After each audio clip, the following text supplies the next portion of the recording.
Hello, everybody. Welcome to Sparkrist Inspiration. Oh my God, you guys, I'm in the craziest headspace. Hagen just said, Mom, I have some homework for you from my teachers. And it was basically, what advice would you give us as we go off, off to school?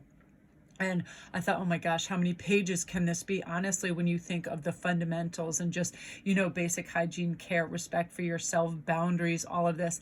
And what I really thought about is, just not needing the stamp of approval and validations of others. When you have a format in mind for your life and a road and a path you want to follow, just forego everybody else's criticisms and projected advice and all of that. Because when you're asking your peer group, while they're also trying to formulate a plan and path for their life, it gets hard, right? So to really just go with that dream and drive, because I remember in my generation, doing what I do now would hardly look good on paper to anyone, a guidance counselor or anything, where now I feel like light workers and people that try to raise the vibration of others and heal through words, deeds, videos, books, all of that. That wasn't something that was really pushed forward in any kind of academic climate, right? And it was just one of those things where it really got me to thinking, but then it almost got me weak, because the reality is here that he may be leaving to go to university and be living on campus, whether it's at Columbia or regardless, Penn State, wherever he'll be. And I thought, oh my God. And I thought these were the most beautiful cards to go with this. And I was also excited because right when he brought that to me, this came in the mail for me, a beautiful group of crystals that I want to wire wrap and make some pretty pieces out of. And they just created such a sense of calm for me. And that was something that really stood out for me for, advice for people, is always have that great inner dialogue that brings you to a grounded, calm place. Earth magic, right? Go out in the elements, use water to use a shower, swim, be in these elements to make you feel grounded. A light just went on full blast behind me. If you guys noticed that, how strange. Use all the elements to your benefit as well. The sun the other day just did it for me. Just lay there and feel the sun and drink in all that kind of magic and warmth. And, again, earth magic, always be in nature. We have our best days when we go out in the woods and we go for walks. We're at the beach, we go swimming, all of that. Feel everything that you do with your body and soul and pay reverence to it, and leave space to feel how wonderful it is, and the coolest thing I really just loved that, the best legacy we can leave everybody is not some building, not some library named after us, some huge piece of jewelry, but a world that has been impacted or touched by your presence, your joy, and your positive actions, leaving a room better than you found it, in a higher vibrational energy, because you made someone laugh, or you smiled, you let someone know that everything was okay and that you truly do care. Being temperate and generous and steadfast in who you are, and never having to be inauthentic to fit in somewhere. That's one of the biggest life lessons that I learned too as I age, that the more you are yourself, the more accepted you are. It's so wonderful, because people really respect that when you're not placating, people pleasing, or changing, prevaricating, bouncing back and forth, and people can't figure out because you're trying to fit in everywhere. Just fit in with yourself and your true kind of rhythm of life, and people really respect that. Like, I always loved people like Cyndi Lauper and Isabella Rossellini, and people that just were comfortable in their own skin. And as I matured, I start to feel that more and more in my 40s. And now I'm just there. I don't change to fit into any scenario, anybody's box or vision of me. I just am who I am. And because I respect my boundaries and who I am, I don't let people overreach or overshoot or try to change. I feel like everybody obviously has an opinion or a critique of somebody else. And that's another thing, that one of the things I put in Hagen's letter was, never let someone's opinion, poor or rich of you, change how you think about you, because how you think about you is everything. That's the beginning, that's the end. Be present in who you are, all of those things, because one of the things is, we need to be a good steward of our life, right? Protect our gifts, our time, and feed our inner life with great inner dialogue about who we think we are. Because once we're fine with ourselves, guess what? Everybody else is. And if they're not, we don't care. That's how wonderful it is. And I feel like that's one of the greatest affirmations we can do for ourselves. I'm perfectly fine as I am. Yes, we're all learning and growing and reaching, and there are things that can be changed, but anybody's poor opinion of you is usually just a nasty projection of, their perceived inadequacies of themselves. So I feel like one of the biggest things that humanity could do for one another is just keep your criticisms and your judgments of others to yourselves. It never turns out well, and people don't really want to hear it. Now, if it is a behavior that's self-destructive or something, that's a different thing. But it's like if somebody eats food a certain way and you feel like you constantly have to nitpick and pick things out, how they wear their hair, how they choose to express themselves. People don't need judgment on that. They need support and love for their individuality, and to really kind of secure that for people and let them know that that's all right. I feel like the biggest enmity and arguments start when somebody else feels they need to condemn or criticize somebody else, how they live or how they go about their life or how they dress, how they express themselves. It's like people don't need to hear those negative things, especially in large group settings, because it really calls them out and draws a spotlight on that. So that's something we don't want to do. And when we're in a flow state, we don't do that. We support, we love, we care, we have reverence for that person. And I feel like right now is a big body and soul time where we're asking those things.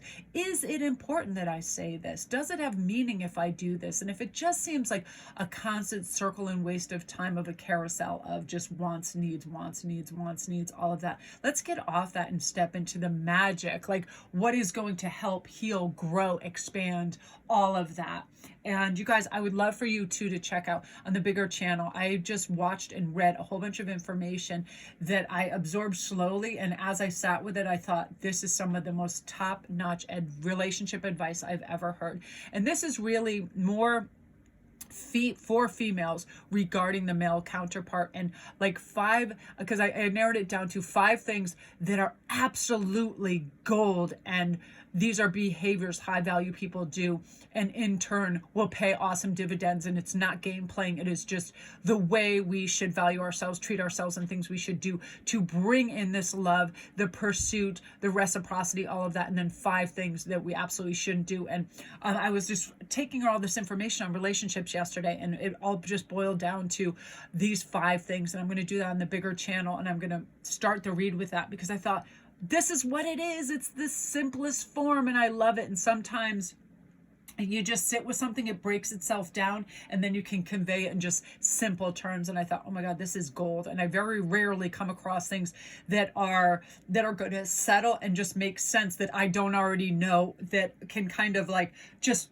be put into play right away in people's lives. So I'd love for you guys to go see that. I'm probably going to tape that tonight because I was blown away, and I thought, oh my God, think of the amount of times that you've seen your friends do this, or when you were young and you did this and you wondered why they pulled away, and or they came back and they were so excited to be with you. It was these exact phrases and attitudes and behaviors that I did, friends did, and it is just absolute gold. So I'm really excited. So I'll stipulate on the thumbnail what that video is about too.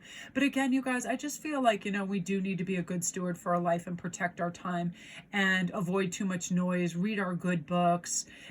And again, it was like, I love this. I was thinking about this too.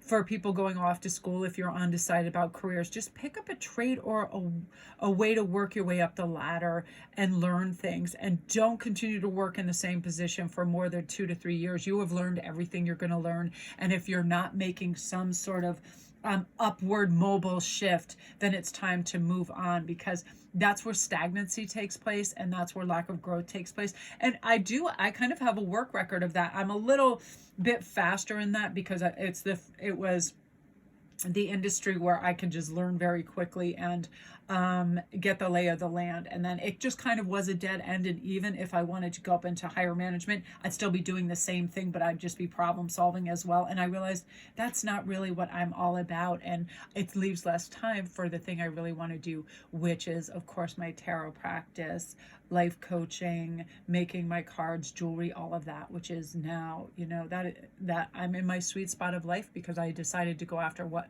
really matters to me and what I'm really best at. Because what happens is sometimes what we're naturally gifted at, we think is a hobby, right? And my jewelry began as that. I was just making it for friends and doing it as gifts. And then as I honed my skill, and over a decade or more, and I was really doing things, and people were like honestly calling me off the street, where did you get that? That's amazing. Oh my goodness, that I realized, I should create a store, and I should do this and have a way to get these things out there and just, kind of streamline and become professional about it. And that's what I did. And a lot of you guys will get in the flow state of this, how to monetize some of your gifts, because just because it comes naturally and with ease doesn't mean that it is not worth a really great revenue stream, because you put your time, effort, and time is, it is not the, whatever, it is not the $55 price tag on something you wire wrapped. It is the years of practice and the things that you've learned from it, and how to acquire the best stones and do all this.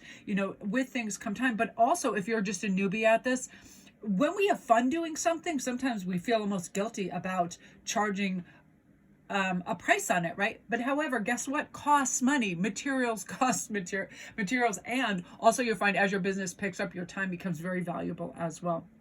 And any of you guys out there right now, because I do have some people that are going through yo-yo emotions, if you need, seek therapy for your issues instead of any kind of self-medicating with, venting to your friends constantly, becoming antisocial, becoming codependent, drugs, too much weed, too much drinking, all of that, relationships, any of that. It's like, really do that right now.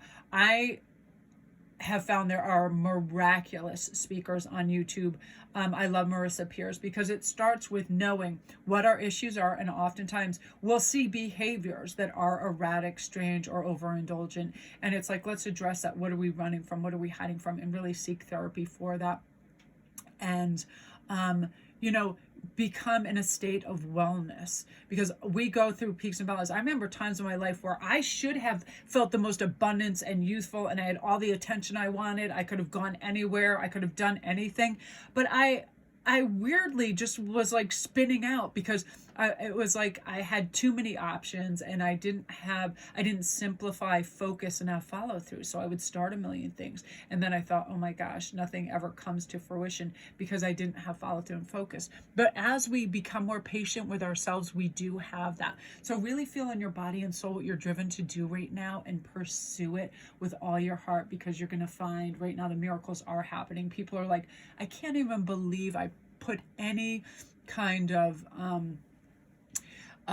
attention and value on, how I was perceived, or how nice my wardrobe was, or what a car I had, or how educated I was, or any of that. Like, as you mature, all of those things that we once think were important are really fading away. And now it is our generosity, our natural gifts, our creativity, how we impact people in our family, in our community, how caring we truly are, and to always just be authentic.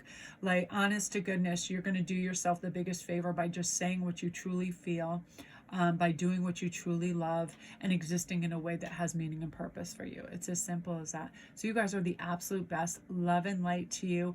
I am really, really excited to wire wrap. Come on over to IG and I'll show you what these guys look like. Some I'm going to use silver for, some I'm going to use copper, and I'm just really excited. And for some, I saw this old timey show, and I loved the women were wearing like flesh colored ribbon with pendants, so you could hardly even see the ribbon, and it just looked amazing. So I'm going to apply some ribbon with some of these, like velvet ribbon, different kinds of ribbon, really dainty chains. So I'm really excited. And again, you guys, you're absolutely beautiful. Thank you so much for your support and watching. I just feel like we're ready. We're ready to open a new page in our book where it says, you know what, we want to simplify. We want calm.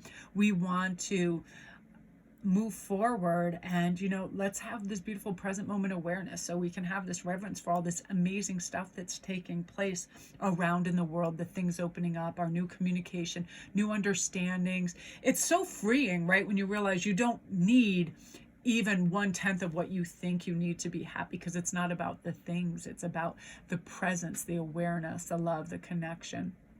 I always equate that to like a mom that has a big family and they go down the beach and they don't need a bunch of beach toys and music and food. They're making natural castles with their hands and rocks. And it's just about the moment. It's not about the things. It's about the moment and awareness and the 5 senses engaged in all of that. So love and light, you guys. Otherwise, I'll just babble on and on and on. So love and light again. Thanks, you guys.